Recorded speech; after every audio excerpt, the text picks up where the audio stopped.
All right, what's going on, people? I'm back at you with another video, and I figured we try to do something a little bit different this time around and moving forward, I would say. I want to start going through articles in this format so you guys can see what I'm looking at, what I'm thinking about, and how I break down and analyze some of the news and the fights that I look at.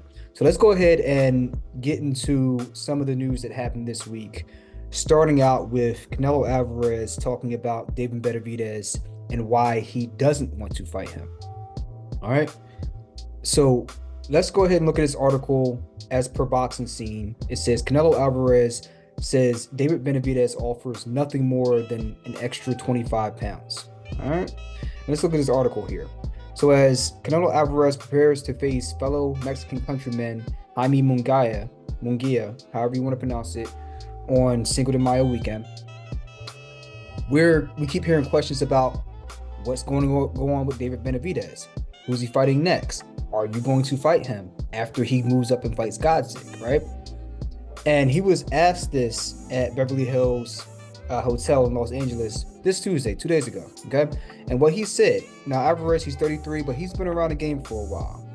And he said, maybe, who knows, but he brings nothing to the table with regard to if Benavidez was his next biggest fight that could be made. He just brings 25 extra pounds on the night of the fight. That's it. He has nothing to offer me anything. I'm the one. If a promoter who I work with offers $150 to $200 million, then I'll fight tomorrow. That's the only reason I'll fight him. All right. And he denied a claim made by Benavidez's camp that his team offered Benavidez $5 million and they never heard back. And he said, not that I know of, and I know everything. So you have to go ahead and ask yourself, what makes Jaime Munguia a better option to fight than David Benavidez? I want to go over here and look at the current boxing champions. You look at super middleweight right here.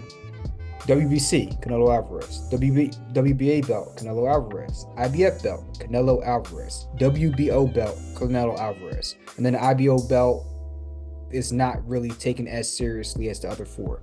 He's pretty much undisputed at super middleweight. You have all four belts. Let's go ahead and look at the rankings now at super middleweight. We look at the WBC. Jaime Munguia is the #1 contender for the WBC belt and for the WBO belt. Okay, that makes sense to me. However, David Benavidez, I don't know if they're co-champions with the WBC belt or what the case may be, but Jaime Munguia, highly talented boxer, but that's not who everybody's been calling for years. We've been calling for David Benavidez. Jaime Munguia, very good fighter, but I don't think that he beats Canelo Alvarez. David Benavidez, not only can he be competitive with Canelo Alvarez, but he gives him serious problems, in my opinion, because you're talking about a guy that's 6'2", with longer reach than you, that's hella active. The hands is real. You're not going to be able to walk in there like you did against Caleb Smith and be able to walk him down, land shots. You walk into that fire, you know stuff's coming back. In my opinion, let me know what you guys think. There's a reason why he's not fighting David Benavidez as opposed to going after Jaime Munguia. Let's go ahead and look at the tail of the tape for Jaime Munguia real quick. I just want to, get my facts straight here. BoxRec. Whenever you want to look up boxers, BoxRec is the place to go, okay? So 43-0, 34 knockouts, only 27, fighting out of Tijuana. Tijuana versus Guadalajara, right?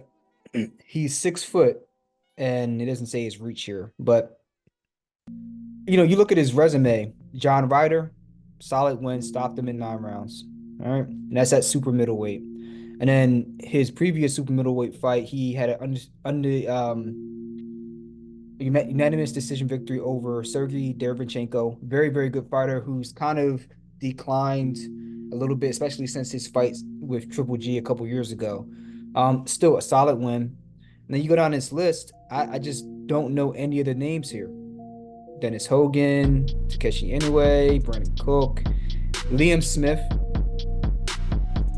a couple years ago, 2018, a couple years ago, really going on 6 years ago now. Unanimous decision against Liam Smith. That's a good win. I like that one. A whole bunch of guys on this list. So look, he got pop in his hands. But I don't know if he's polished enough to beat a Canelo Alvarez. There's levels to this, and I think Canelo's on a slightly different level than Jaime Munguia, but he's not on a different level than David Benavidez Jr. In fact, I think that David Benavidez beats him, but that's just my opinion. But I think the height, the weight, and the activity, he doesn't gas out. I think those are the three reasons why Canelo Alvarez is going with Jaime Munguia over David Benavidez Jr., which is fine. He's the number one contender for two of the four belts, which is fine with me. However, don't try to give us BS reasons as to why you're not fighting David Benavidez, talking about he brings nothing. If anything, he's more of a draw at this point than Jaime Munguia. Like, most people outside of closed boxing circles don't really know who Jaime Munguia is in terms of bringing in money, okay? And you can't make the argument that you're fighting him because he's a Mexican and then you're going to draw more crowds on Cinco de Mayo weekend because you have two Mexicans going to war. Well, they call David Benavidez the Mexican monster for a reason. You know what I mean? He's going to come in there and bust you up. So I think that he's avoiding them. If you beat Jaime Munguia, what's your next move? Are you going to fight David Benavidez? And in my opinion, you could make more money fighting him than Jaime Munguia, or are you going to go after somebody else? If you don't go after Jaime Munguia, then are you going to be giving Christian Billy a shot? Christian Billy fought Murdoch on the undercard of, I can't remember the undercard, but Christian and Billy, dude's a monster. He's on the come up. So are you going to fight him? If you're not going to fight Benavidez, what are you going to do? So let me know what you guys think about that. And then secondly,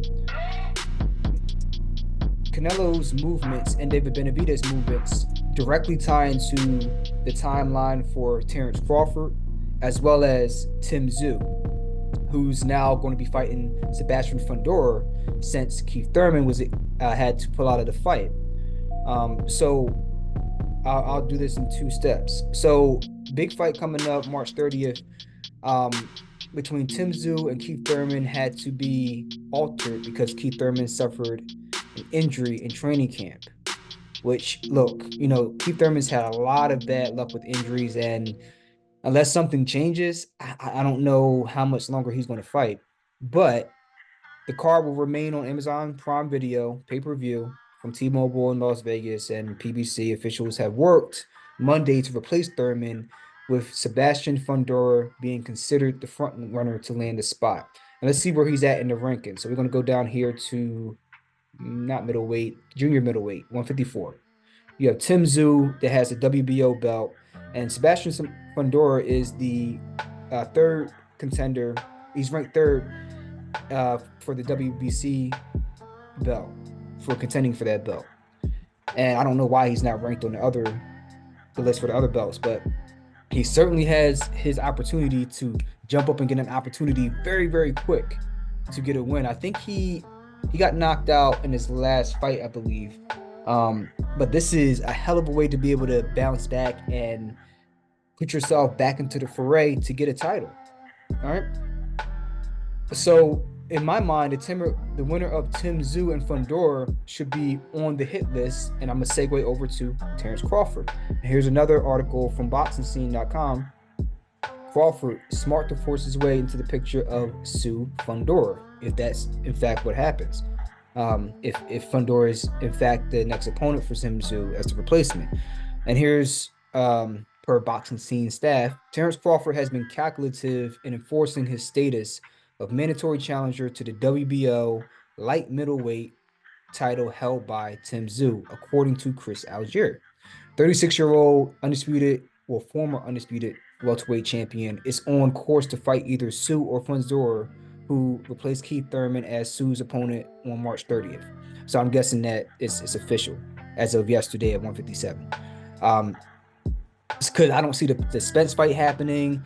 So Canelo Alvarez, which we just talked about, being linked, that he was being linked with, ended with Jaime Munguia taking that spot on Cinco de Mayo. So he's not going to get a chance at Canelo, as David Benavidez is not going to get a chance at Canelo. So if you go ahead and look at my last video, I talked about Floyd Mayweather mentioning, well, if you guys can't get a fight with Canelo Alvarez, why don't David Benavidez and Terrance Crawford fight each other? Well, here's an alternative. Instead of fighting each other, Crawford can wait out Tszyu and Jaime Munguia, because if I'm Terrance Crawford, I'm looking at this 154 division, and unless this list right here that we're looking at is not updated, there's some vacant spots. So let's go ahead and look at junior. Here we go. Junior middleweight. So you have Charlo. I think Charlo might have got stripped of the WBA or the WBC belt. It might have been the WBA belt that he just got stripped of when he went up to fight Canelo. So somebody correct me if I'm wrong in the comments, but it looks as though the WBA and for sure the IBF belt is vacant. And then if you're able to take on the winner of Tszyu, the only people you have left are Jermell Charlo and Brian Mendoza for the WBC belts. You can have a chance to fight, in my opinion, for the WBA and IBF belts. Just move up to 154, where you should be at anyway, and go ahead and fight Tszyu. If you don't get the fight against Canelo, you get a chance to establish your legacy on the way out, and I think you might have a quicker path towards becoming undisputed, ironically, at 154 than you would at 168 by getting all 4 belts in a fight against Canelo, because I just don't. He's a ghost. He's evasive. He's an enigma. Neither Benavidez or Crawford can get him to sit in one spot and say, I'll fight you, unless you're going to give me $150 million, which is, come on, bro, cut it out. There has to be a certain point where the fighter doesn't become bigger than the sport. And this is another case of the fighter believing that he is, and his outcomes proving that he has become, to a certain extent, bigger than the sport, which is a problem, okay? At the end of the day, you fight the best. If you're not willing to fight the best, step down, step away. If you want to take some easy fights on the way out, I got no problem with that. Just don't hold the belts hostage. I made this same argument with Manny Pacquiao when he was holding I believe the WBA belt hostage. He beat Keith Thurman, and then he was holding it hostage a little bit when he was awaiting the presidential election over in the Philippines. He was running for president or set another term as senator again, and he was getting tied up in those things, and he didn't have the time to fight, which is fine, but give the belt away. You don't have time you can't serve 2 masters. So give the belt to another young lion that has the time to fight, and you focus on politics, right? Pick one or the other. And it's the same thing I said for Floyd, and it's the same thing I'm gonna say for Canelo Alvarez. If you want to say, hey, I'm winding it down, I don't have anything else to prove, which he mentioned in an interview, I believe, recently, cool. But give the belts to somebody else on the way out. You're not going to fight to defend them anyway, so why are you holding them hostage? Show respect to the sport. As much as you've given to the sport, at the end of the day, there are rules, principles, and regulations. No matter whether you're fighting at a hole-in-the-wall gym in Guadalajara, whether you're at the pinnacle of the sport and you're fighting for, $50 million, $100 million a pop, your mindset should be the same with that. And I think a lot of guys get to a certain point where they're just like, I'm him. I call the shots. I fight who I want to when I want to fight them, versus fighting the best at their best and then deciding to leave when you're no longer able or willing to do so. Before I end this off, Fletcher Cox, Super Bowl champion with the Eagles, recently retired this offseason along with Jason Kelsey. And he was on a podcast. It wasn't Rich Eisen. Maybe it was Rich Eisen. I don't remember. But they were speaking, and the host asked, when did you know it was time to quit? Was it your body? Was it your mind? Did you not want to play anymore? And his thing was, I could play more, but at a certain point, my body started hurting around week 16 or week 17, and I could feel it. And in my mind, I was thinking, oh, I got another 2-3 weeks of this, however long you make it through the playoffs. And he said, I always told myself, once I got to that point, I was going to step away. Even if I felt I could continue playing, once my mind and my heart aren't in it anymore, it's time to leave. And the same would apply to boxing. If your mind and heart are not in it to be the top dog and go after everybody's spot, give anybody the smoke on site, no questions asked. If you don't have that mindset, you should, if not step away, at least start to relinquish your belts and give them to people who do want all the smoke, anytime, anywhere. All right. I think a younger Canelo Alvarez would have said, oh, David Benavidez, sign a contract, send a contract, let's do it. I don't know if 33-year-old Alvarez has the same mindset. Let me know your thoughts. But that's my take on it.